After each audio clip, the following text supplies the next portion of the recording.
Sige, sabihin mo sa mukha ko. Sabihin mo sa mukha ko ngayon. Oh, ano? Kaya mo sabihin? Ano pangalan ko? Ba't yung masabi? Diba? Ito ang simbolo ng kawalangan sa Pilipinas. Sir, nag-file lang ang just fixation laban sa kanya. Tawag na lang natin siya sa pangalang MG. Hindi ko yata masasabi yung buong pangalan niya dito sa television. Yung pong taong ito ay nag-file ng just fixation, meaning nabastos po siya at ang kanyang mga pamilya.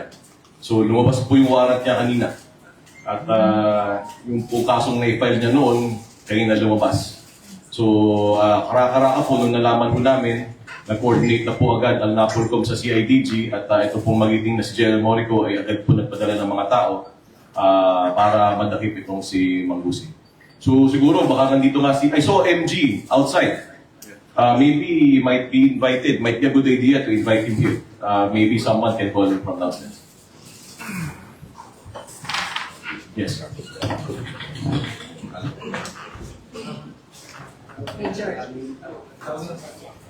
Questions? May listahan ka mo. Thank you, ma'am. From Mr. Ryan Vasigas from the PPA. Hi, sir. Sir, hindi po ba nahirapan yung tracker team na hanapin siya? Kasi parang may ilan naman siya sa loob, madalas siyang mag-guide. Paano mahirapan? Nakalive. Tawang-tawa nga ako Habang nag-live siya, ina-arresto siya Ayun, nasa Sheraton siya. Alam ng buong Pilipinas, nasa Sheraton siya. Yung lahat ng address niya, na nakalagay sa lahat ng dokumento niya, mapa-LTO man yan, lahat fake it. Pina-check na natin. Walang totoo dun sa mga address niya. Hindi naman siya nakatira sa Green Meadows. Walang katotohanan. His life is a lie. So we will put a stop to it. This is terrible. Totoo lang. He's making a mockery of the Philippines. So kung ang tanong ba't tayo pinag-aaksaya ng oras to? Ang dami na nabiktima nito. Ito yung simbolo ng kawalangan sa Pilipinas. Hinto na natin ito. Tapos na yung circus. Finish na. Sir, i-address yung payable yung case, pero may mga upcoming cases. Oo, hindi pa tapos. Hindi pa tapos. Wala pa tayo sa uniforme. Wala pa tayo dito sa mga passport niya. Wala pa tayo dun sa birth certificate niya. Wala pa tayo kay Lakanilaw. Kung nakikinig si Asek Lakanilaw sa atin, ito, pre, pagkakataon mo na. Sa mga kaibigan natin, tawa ako sorry. Sa mga kaibigan natin sa NBI, sasampalin daw kayo nito. Ba, gusto nyong kasuhan. Sa lahat ng OFW na niloko nito, ang dami, punong-puno na yung cellphone ko sa mensahe. Nandito na ako si Manggusin. Kasuhan nyo na po. Meron siyang, di ko na kung masasabi ko, i-blip nyo na lang. Meron siyang pinaparatingan na sinasabi niya, letter K daw yung isang taong gobyerno at letter S daw yung isang taong gobyerno. Obviously, ako yung pinatutungkulan niya. Sige, sabihin mo sa mukha ko.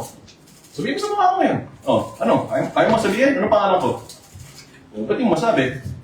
Diba? Ito ang simbolo ng kawalangan sa Pilipinas. We will put a stop to it as we have done. And I thank the Philippine National Police. I thank the CIDG. I thank the Civil Security Group. I thank the Anti-Cybercrime Group. Si Executive Director Aboy Paraiso, na nananahimik lang din sa sulok, na nadami pa dito sa teleserye ito. Yung kanyang pag-take down ng mga social media pages ng itong taong ito. Ito Norman Manggusin na to. Maraming salamat sa iyo, CICC, Yusek Aboy, maraming salamat. At thank you very much for the support of all aspects of government. Nananawagan din po siguro kami sa Department of Foreign Affairs na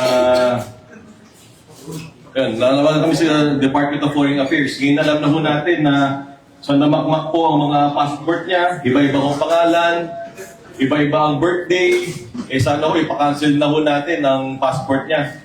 Nananawagan din po siguro kami sa Philippine Statistics Authority, sa PSA. Alam na po natin na yung kanyang birth certificate merong pinagkuhanan.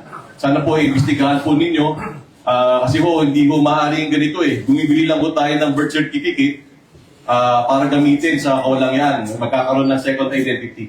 Ang masakit pa, ulitin ko, Ginagamit pa niya ang apelidong Marcos.